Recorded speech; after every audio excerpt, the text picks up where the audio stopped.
Assalamualaikum warahmatullahi wabarakatuh. Waalaikumsalam warahmatullahi wabarakatuh. Ya, apa kabar dengan Dokter Lutfi? Alhamdulillah baik teh. Ya, semoga selalu sehat semua ya dok ya. Amin Allahumma. Oke, pada hari ini sahabat Yankes kedatangan Dokter Lutfi sebagai dokter periodontis ya yang insya Allah nanti akan mulai praktek ya dok ya. Insya Allah. Ya akan mulai praktek nanti segera ya. Dan ini kebetulan kita sedang berada di ruang gigi ya dok ya, di mana nanti tempat Dokter Lutfi berpraktek ya dok ya.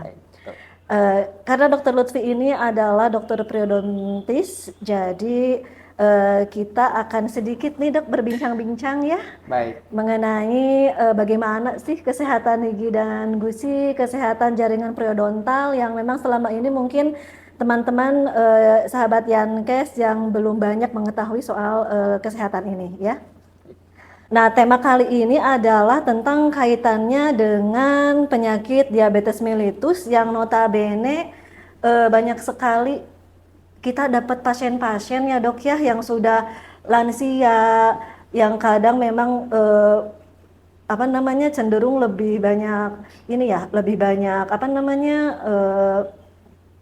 punya penyakit simptomatis kayak gitu, penyakit gula ya dok ya. Ya, mungkin gula darahnya tinggi seperti itu Nah, memang sering saya temui yang seperti itu juga, terutama untuk yang mungkin usia lanjut dan bahkan mungkin ada juga yang usianya cukup muda juga mengalami seperti itu.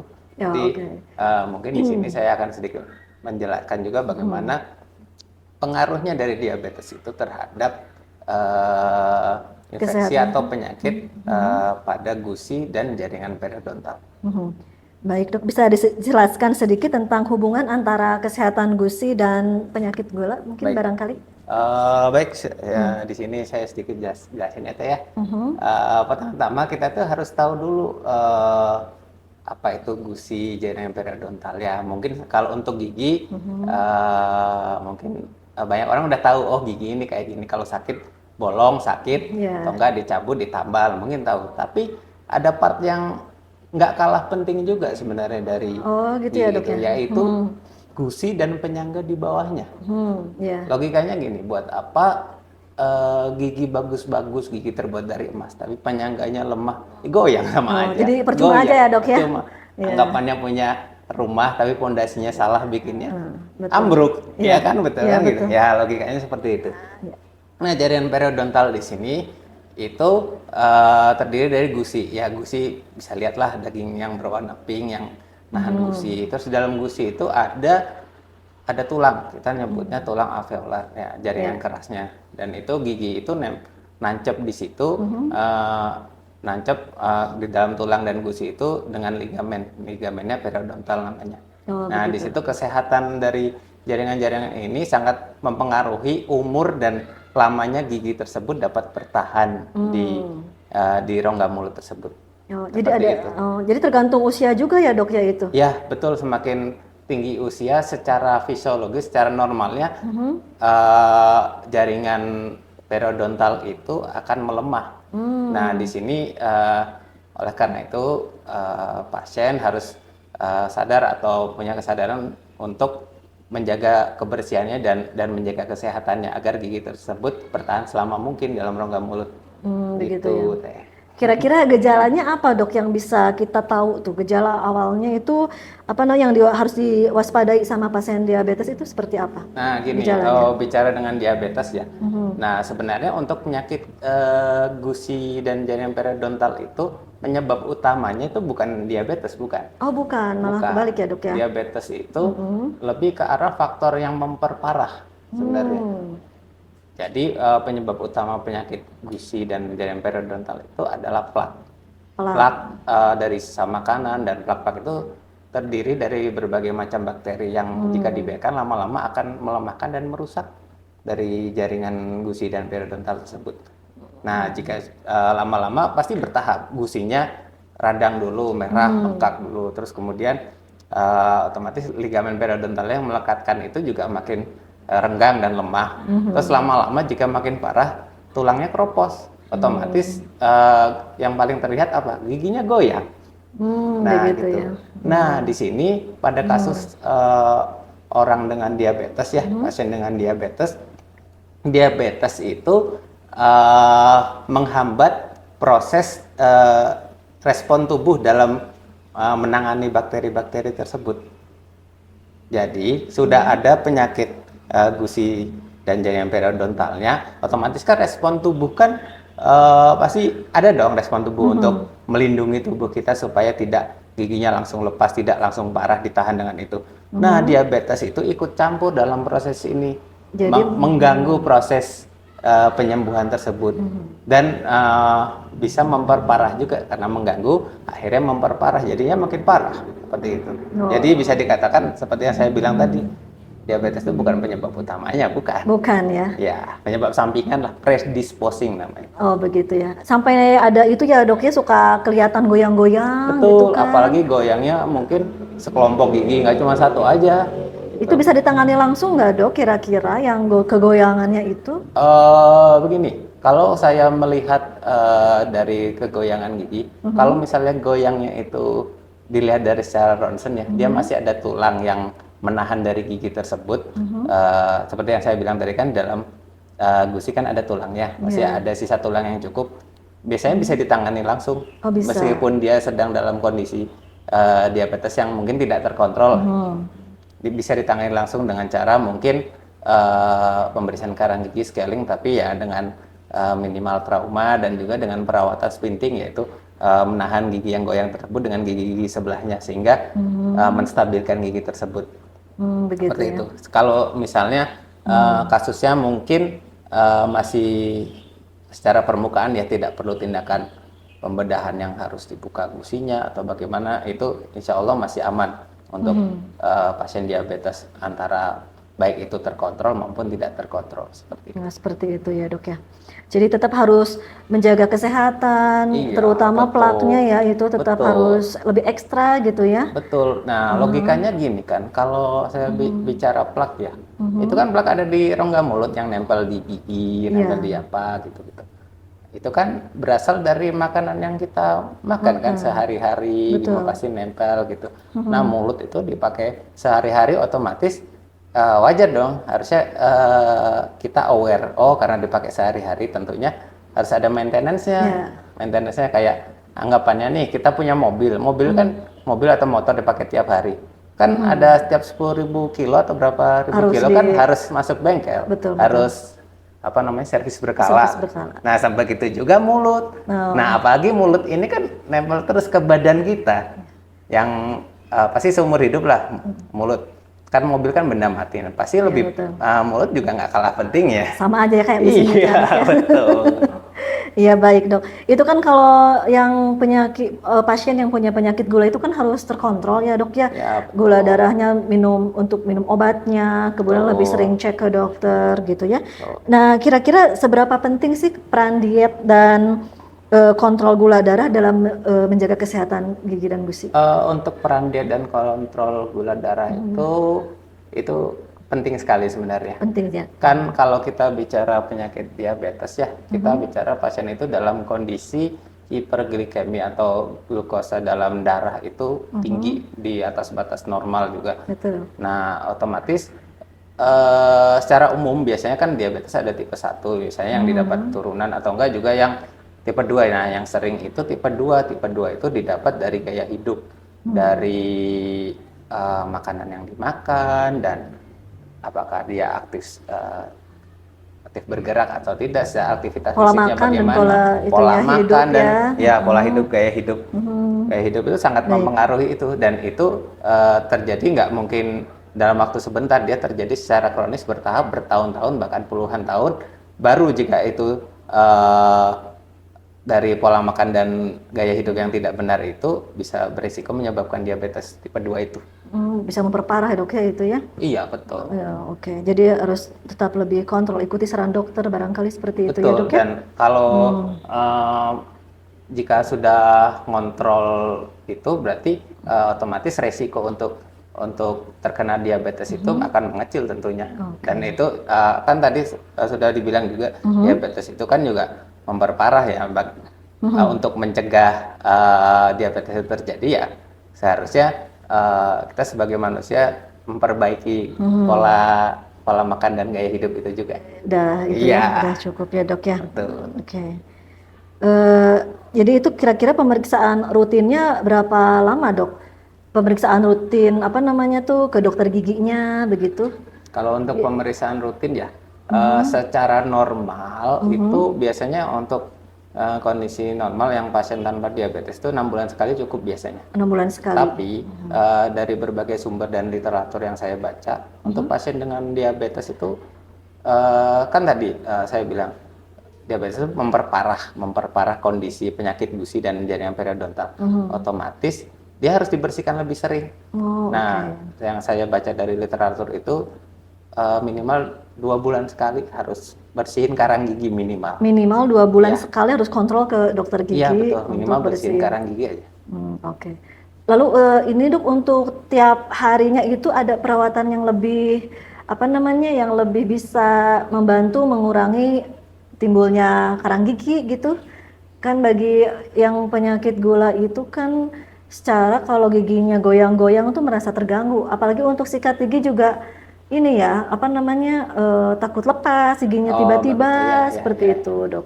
Nah kalau untuk itu sebenarnya tidak beda jauh sih dengan kita nyebutnya home care ya. Jadi apa yang bisa dilakukan pasien di rumah yaitu dengan sikat gigi 2 kali sehari, pagi setelah sarapan ya, jangan sebelum sarapan. Oh jadi pagi habis makan ya dok ya? Iya harusnya habis makan gitu. Ataupun kalau dia nggak sarapan ya pokoknya pagi itu sikat gigi gitu. Oh betul. Atau enggak ya sama sebelum tidur jangan lupa ya. Sebelum tidur jangan lupa. Terus sebenarnya standar aja sama kayak orang dengan tanpa diabetes pun harus menerapkan ini juga. Itu sebisa mungkin pakai kalau giginya agak berdesakan atau mungkin susah digapai pakai benang gigi biasanya. Oh pakai benang gigi nggak apa-apa ya dok? Nggak apa-apa, itu ya? justru itu bagus banget untuk membersihkan plak yang kan di sela-sela gigi ini loh, misalnya sela-sela gigi kan ada plak di sini nyangkut, pakai benang gigi. Gitu. Terus pemilihan dari sikat gigi ya, sikat gigi itu sebaiknya dihindari atau jangan digunakan yang dulu sikatnya keras, terus yang kaku, yang kepala sikatnya besar gitu. Besar ya, kalau kepala sikatnya besar, yang bersihin yang daerah dekat-dekat pipi ini mana nyampe. Kan susah ya dok masuknya. Susah. Ya. Pegel nanti. Iya, terus kalau bulu sikatnya keras ya susah masuk ke sela-selanya gitu. Jadi ya itu yang penting dari seperti itu. Terus juga mungkin juga pada kondisi tertentu dengan menggunakan obat kumur ya untuk mengkontrol bakterinya gitu.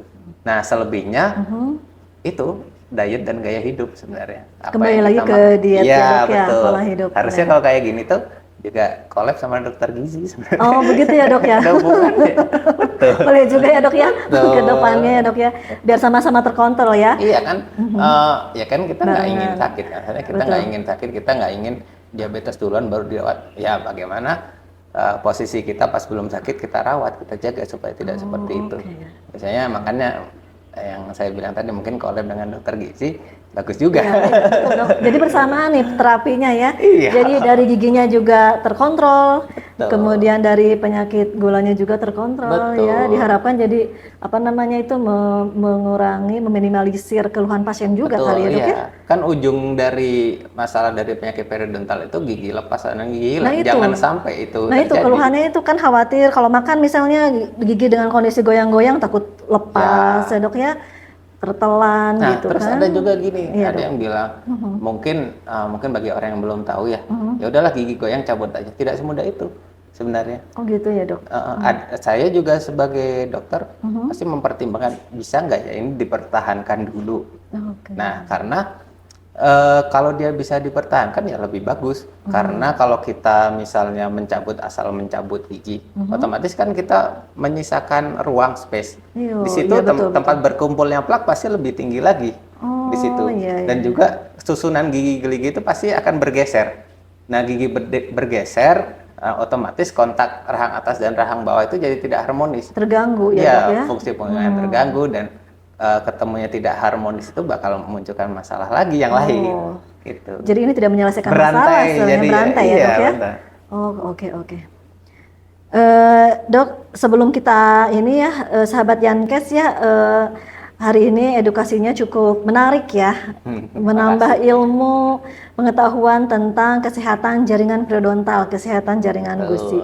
Sebelum kita menutup acara ini dok, bagaimana pesan-pesan yang ingin dokter sampaikan kepada pasien diabetes terkait pentingnya untuk menjaga kesehatan gusi dok? Oh baik, untuk pesan-pesannya tetap lakukan kalau belum mulai, lakukan pola hidup dan pola makan yang sehat, karena itu sangat membantu mengontrol gula darah. Karena gula darah tinggi itu yang seperti tadi saya jelaskan sebelumnya, mengganggu proses respon tubuh menghadapi infeksi dari bakteri dari plak tersebut. Ya otomatis resiko keparahan penyakit gusi dan periodontalnya makin parah gitu. Terus ya mungkin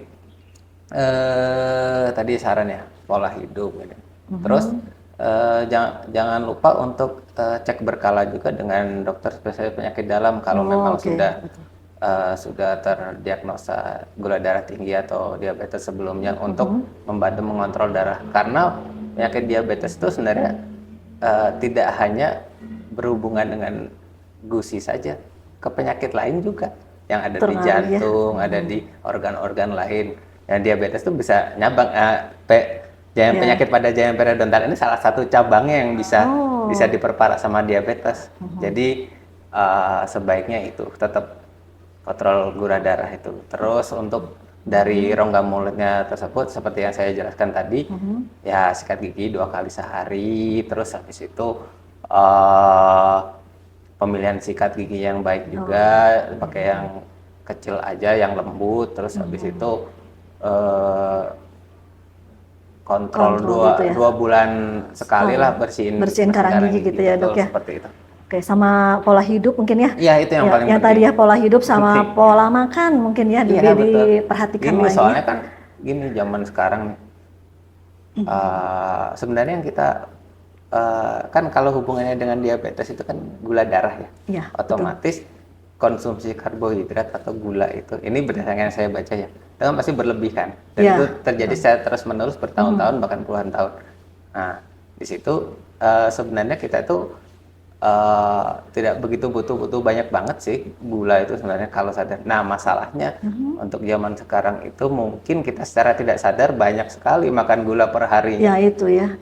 Dan yang saya pernah baca itu batas minimal, batas amannya itu 50 gram gula per hari. Harusnya itu dok ya? Iya harusnya. Wah. Nah ditambah mungkin pagi nih orang sarapan nasi. Nah itu dia. Nasi. Sebenarnya nggak ada yang salah, nggak ada yang salah dengan nasi. Nasi karbohidrat, kita butuh karbohidrat untuk beraktivitas, bertenaga. Tanpa karbohidrat mungkin kita lemes ya. Iya betul.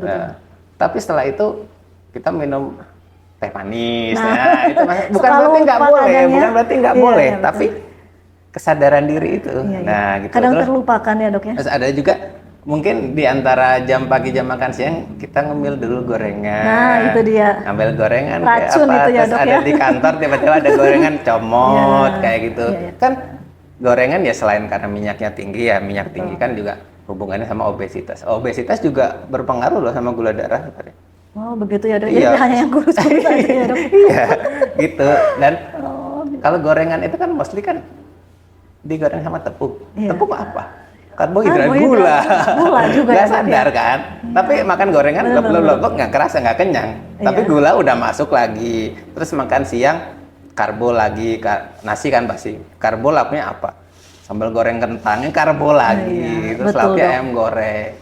Terus belum lagi nyemil roti atau apa. Dan secara nggak langsung itu batas harian gula kita udah lewat banget, dan itu bisa terjadi berhari-hari, bertahun-tahun. Nah itu. Wah, ya itu dia dok ya, kalau makan tuh suka lupa kadang ya.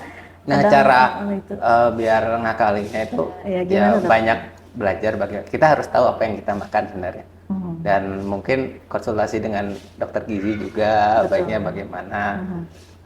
Terus juga mungkin cara ngakalin supaya kita tidak makan berlebihan adalah banyakin makan protein sebenarnya. Gitu ya. Nah, protein itu juga bagus untuk penyembuhan ya, termasuk juga penyembuhan jaringan gusi atau periodontal yang mengalami radang. Buah-buahan gimana dok itu? Kalau buah-buahan mungkin yang dicari dari buah-buahan itu vitamin. Tapi untuk buah-buahan tidak boleh berlebihan juga sebenarnya. Karena buah-buahan itu ada gulanya juga. Ada gulanya juga. Ya, paling baik memang protein sebenarnya. Wah, protein paling Ya, baik ya. dan protein itu kalau kita makan justru mengenyangkan sih. Jadi kita nggak akan Iya sih. Iya.